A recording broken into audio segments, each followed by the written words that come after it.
YTN 라디오 이동의 뉴스 정면승부 4부 시작합니다. 매주 화요일 스튜디오를 법정으로 순간 이동시켜주는 두 분, 박지훈 변호사, 김윤우 변호사 나왔습니다. 어서 오십시오. 네, 안녕하십니까.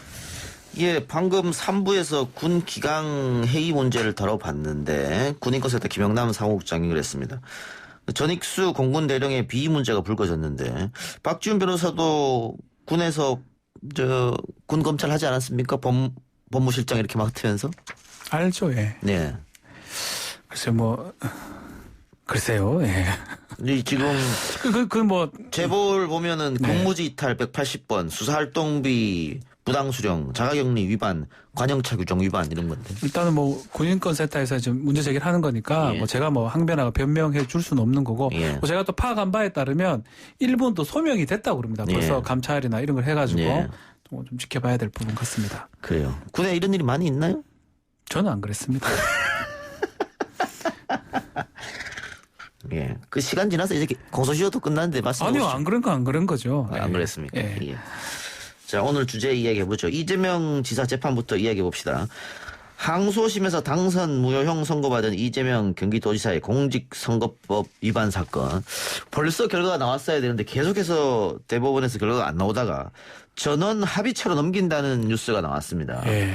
이거는 글쎄 그럼 소부에서 판결을 못해서 넘기는 겁니까? 세 가지 정도 같아요. 예. 일단은 전원합의체 가는 이유가 판례를 변경할 필요가 있을 때, 예. 그 사회적으로 정말 중요한 사건일 때, 예. 그리고 세 번째 이유가 소부에서 의견이 합치가 안 될 텐데, 예. 전 세 가지 다 같아요. 다 포함돼 있다. 합치도 안 되고 중요 사건이기도 하고요. 허위사실 공표죄 지금 위헌 심판 제청할까 말까 고민되는 부분이거든요. 그 범죄가 좀 문제되는 부분도 예. 있고 그런 여러 가지 이유 때문에 소부 판단보다는 전원합의체 판단을 해야 되겠다라고 한 것으로 보입니다. 예. 오늘 판사 출신 김민우 변호사. 예. 소부에서 한 판사들이 4명 정도 이렇게 의견을 나눌 텐데 의견 일치되면은 전원합의체 넘길 필요가 없을 거 아니에요. 네, 대법관 4명의 의견이 전원 일치되면 넘길 필요가 없죠. 그러면 넘겼다고 하는 것은 팽팽하게 다퉜다 이 말이네요. 그럴 수도 있고요. 한 예. 분 정도라도 의견이 안 맞으면은 이제 보낼 수 있는 건데. 예.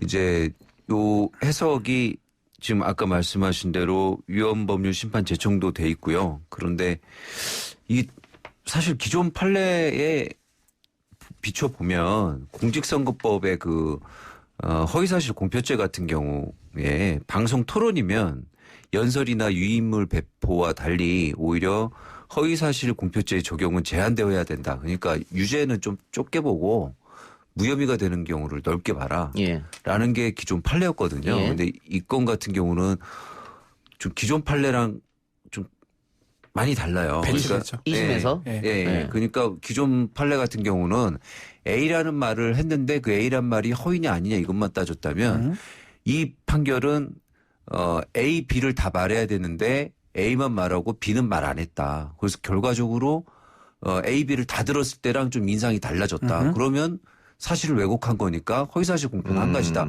라고 지금 판결한 거여서 오히려 지금 방송 토론에서 한 말인데 적용 범위를 굉장히 넓게 보고 예. 있고 예. 그러니까 일본 규정에 따라서 보고 있거든요. 예. 예. 정리를 하면 네.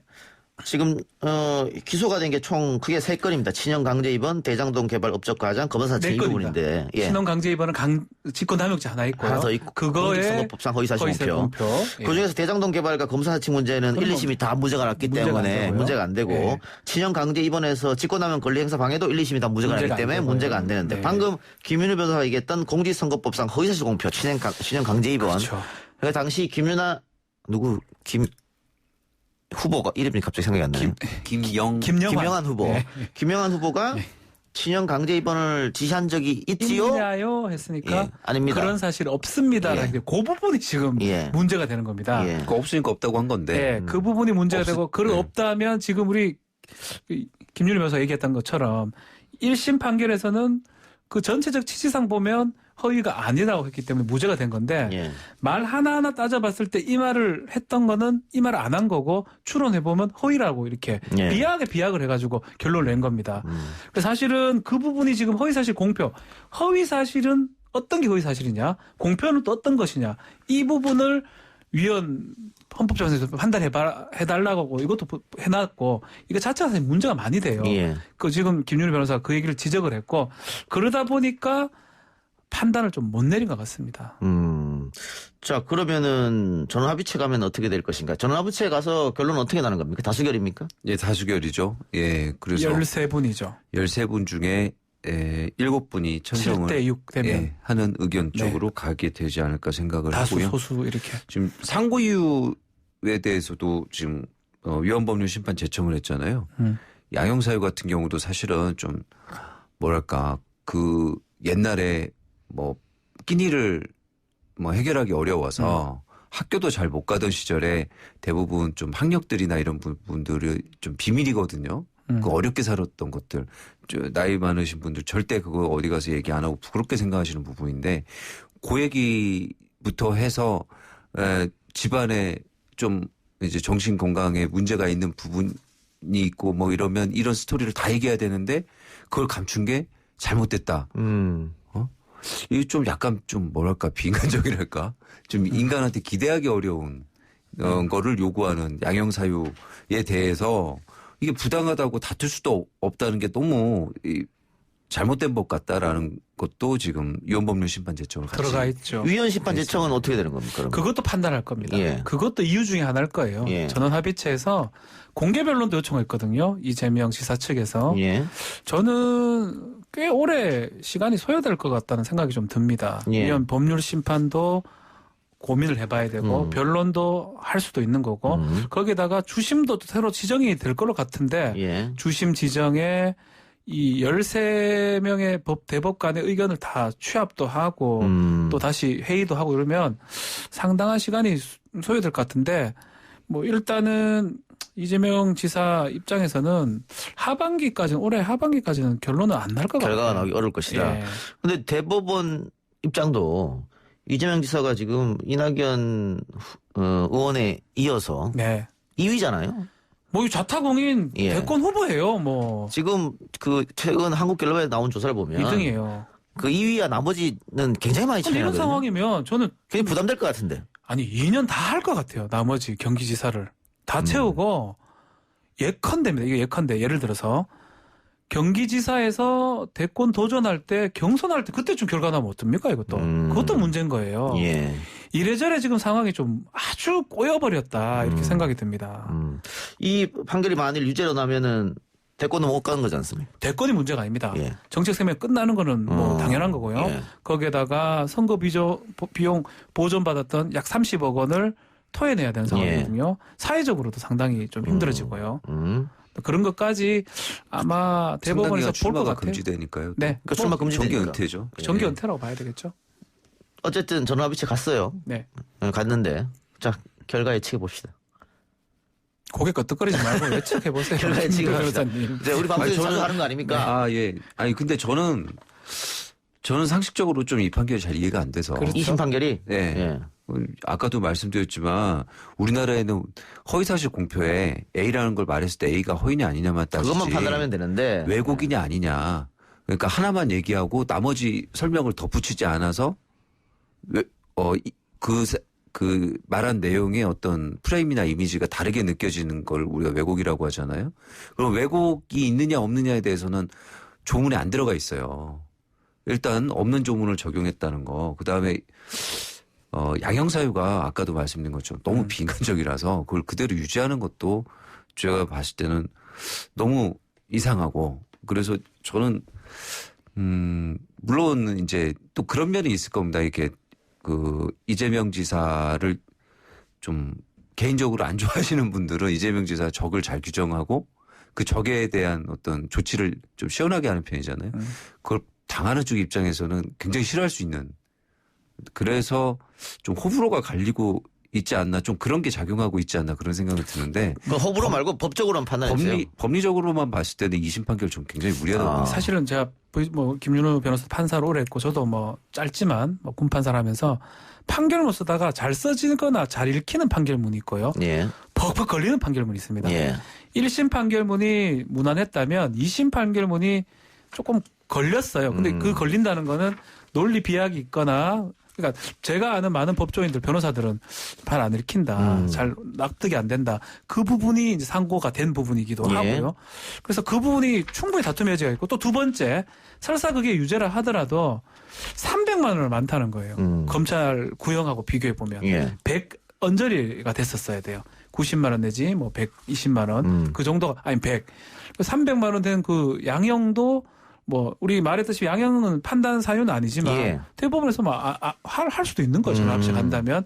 그래서 전 두 가지 예. 무죄가 되거나 유죄가 된다 하더라도 100 미만으로 될 가능성이 예. 높다 봅니다. 방금 얘기한 거 대법원에서 양형을 판단 안 한다. 그것도 문제가 있다고 위헌 심판 그렇죠. 제청한 거 넣은 아닙니까? 겁니다. 넣은 겁니다. 예. 예.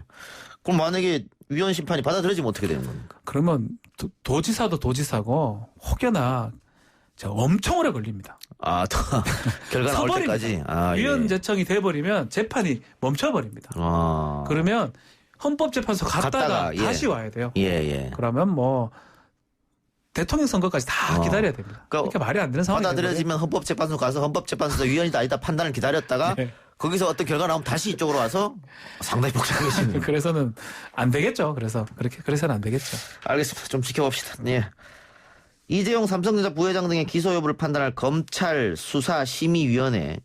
근데 이게 소집 전부터 공정성 논란에 휩싸였는데 수사심의위원회 위원장이 그동안 한 행보를 보니까 친삼성 인물이다 뭐 이런 거죠. 양창수 전 대법관이죠. 예. 예.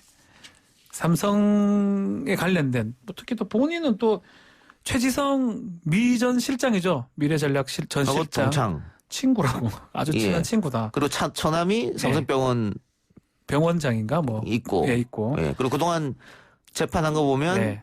뭐 노회찬 삼성한테 좀 유리하게 예, 전 의원 같은 경우에는 유죄. 불리하게 삼성 네. 쪽에는 무죄 뭐 이렇게 네. 내렸기 때문에 이거 이렇게 근데 이렇게 했던 사람이 수사심의위원회 위원장으로 올라오면 당연히 삼성 쪽에 유리하게 결론을 내는 거 아니냐 이런 논란이죠. 그렇죠. 그렇게 될 수밖에 없겠죠. 그것도 안 된다 하더라도 이 결론을 믿지를 못하는 상황이 생기는데 근데 원래 그 저희 학부 때 수업하실 때도 서울대 법대 교수입니다. 네, 쭉 수업하실 때도 뭐 원래 이제 전두환 때 청와대 비서관도 청와대 말 계셨죠? 잘해야 돼요. 네, 청와대 계셨었고 네.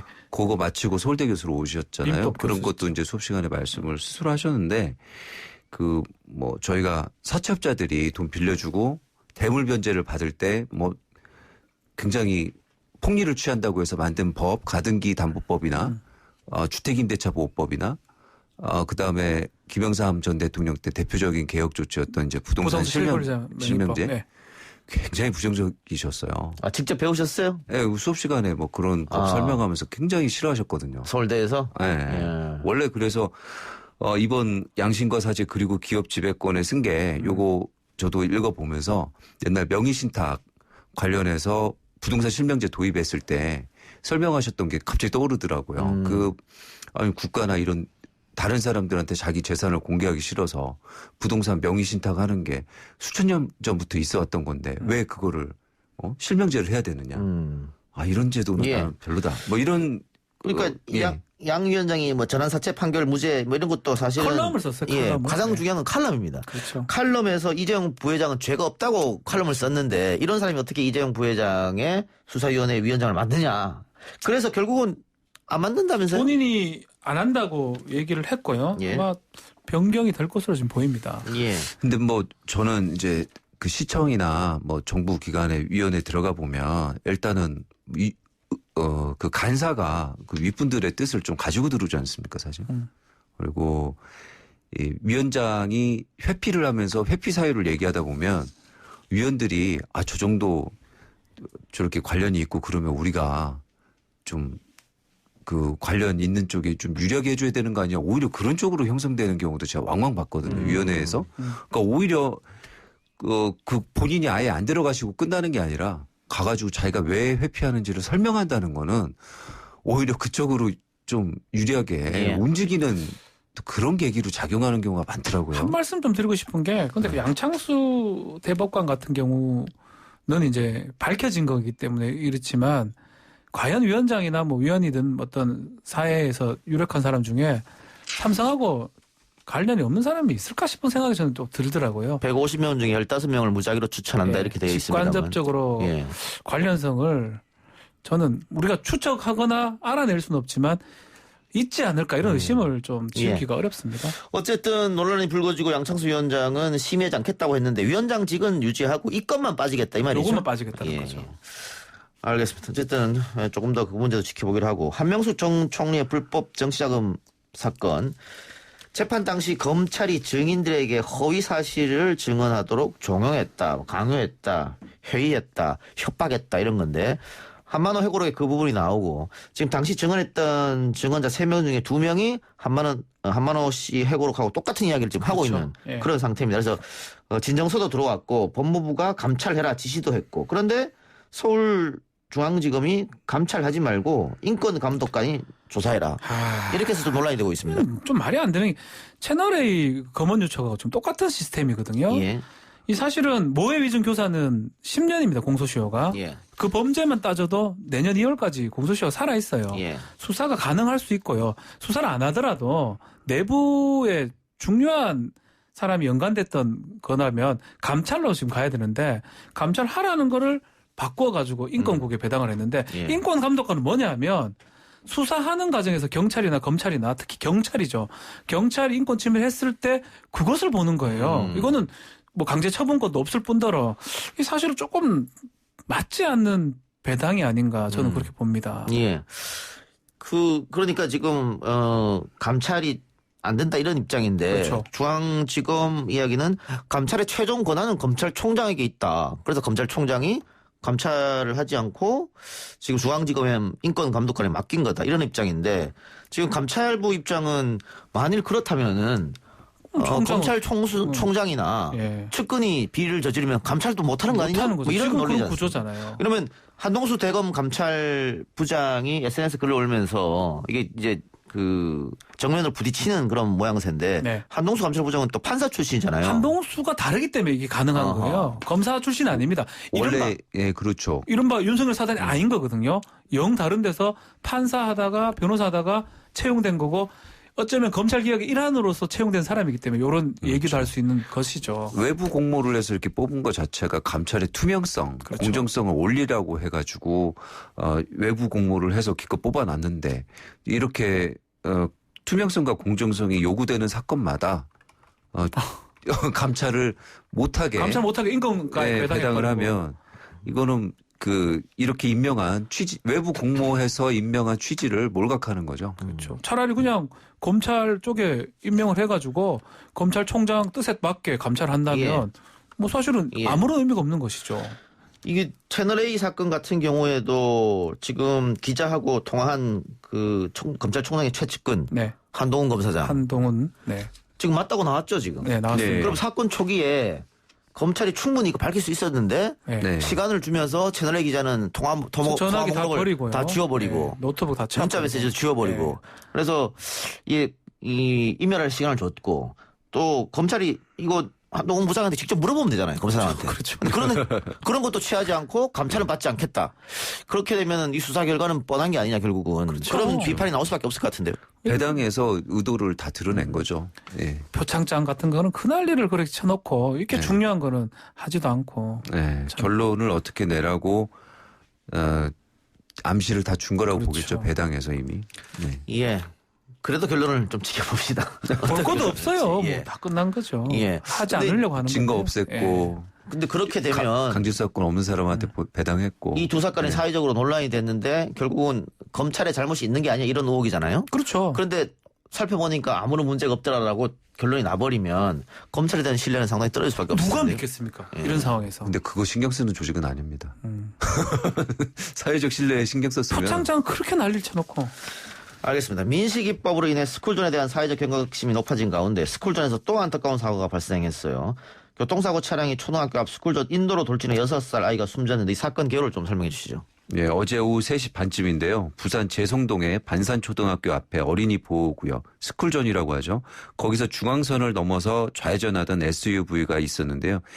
이 SUV가 좌회전하고 있는데 그 위에서 아래로 좀 경사진 곳을 내려오던 승용차가 그 차의 왼쪽 옆부분에 충돌하면서 갑자기 인도로 돌진해서 보행자 2명을 덮치고 학교 담벼락 아래로 가가지고 담벼락까지 충돌을 한 그런 사고였고요. 굉장히 큰 사고였던 걸로 보이는데 6살 여자 어린이가 이 사고로 병원으로 옮겨졌는데 결국은 숨졌습니다. 스쿨존에서는 이게 속도를 줄여야 되는데도 불구하고 이게 뭐 급발진도 아니고 30km인데요, 속도가. 근데 이건 일단은 좀 저도 이해하기는 좀 어려운데 네. 이제 불법 좌회전하니까 놀라가지고 브레이크를 밟아야 되는데 착각해서 엑셀을 밟은 것 같습니다. 예. 그러다 보니까 그것에 밀려서 크게 인도로 지금 돌진했다고 이렇게 기사화돼 있는데 네. 가능한 겁니까 이게? 근데 그게 맞다면 뭐 저는 좀 기사가 이해가 안 되는 부분은 아반떼라는 승용차인데 아반떼 승용차가 이렇게 가속도가 좋은 차였나 생각이 들고 갑자기 그리고 이 지금 순간적으로 학교 담장도 허물고 하단으로 추락했을 정도면 굉장한 파워죠. 예. 파워가 있는데 이게 시속 30km 밑으로 달리다가 순간적으로 가속도를 내서 그 정도 가능성이 있죠. 가능성이 아반떼라고 있습니다. 안 된다고 말하기는 좀 그렇고. 예. 하여튼 좀 애매해요. 변호사 개인의 입장이었습니다. 예. 오해 없으시기 바라고요. 그 불법 좌회전 이제 자꾸 차량을 얘기하니까 산타페 차량이 문제인지 그러니까 지금 아반 차량이 문제인지 예. 결과적으로 어떤 차량의 운전자가 가실이 더 있느냐 일단 이 문제를 따져야 될 텐데 어쨌든 어린 생명이 사망했기 때문에 그렇죠. 이건 이번에 또 미시기법으로 형량이 높아졌지 않습니까? 이 공동과실도 한번 고려해 볼 수 있을 것 같기도 하고요. 근데 쉽지는 않을 것 같아요. 공동과실을 인정하는 경우가 거의 없기 때문에 예. 일단은 불법 좌회전 차량이 또 문제되는 것 같기도 하고 좀 알겠습니다. 어렵습니다. 예. 예. 말씀드린 것처럼 가중 처벌이 될 수 있기 때문에 경찰이 사고 원인을 가리는데 더욱 신중해야 신중해야 할 됩니다. 것 같고요. 예. 다시 한번 말씀드립니다. 어린이 보호구역 안에서는 절대 감속이 필요하다. 30km 미만. 예, 이런 부분을 말씀드리면서 오늘 두 분 말씀 여기까지 듣겠습니다. 수고했습니다. 감사합니다. 감사합니다. 내일 다시 돌아옵니다.